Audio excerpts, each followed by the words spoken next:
Hey everyone, today I'm going to teach you how to adjust the volume on the Waze app. Without any further ado, let's get started.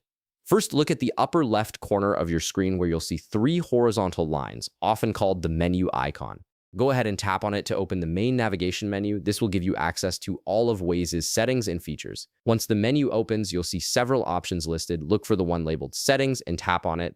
This is where you can customize various aspects of how Waze works for you, from navigation preferences to display options. Now you're on the settings page where all the customization options are available. From here, scroll through the list and find the option that says Voice and Sound. Tap on it to access the audio settings. This section controls everything related to the sounds Waze makes, including navigation instructions, alerts, and overall volume levels. Inside the voice and sound menu, look for an option called Guidance Volume. This is the specific setting that controls how loud or quiet the navigation voice will be when giving you turn-by-turn directions. It's important because it allows you to set a volume level that's comfortable for you without having to adjust your device's overall volume.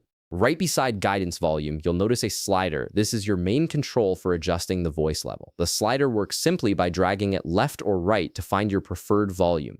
If you want to lower the volume, drag the slider to the left. This is useful if you find the voice instructions too loud or distracting. On the other hand, if you need the volume higher so you can hear directions more clearly, especially in noisy environments or while driving, drag the slider to the right. You can move it anywhere along the bar to find the perfect balance that works for your situation. And that's it. You've successfully adjusted the volume settings in Waze so the navigation voice is at a comfortable level for your needs. If this video helped you out, be sure to leave a like, subscribe, and I'll see you in the next one.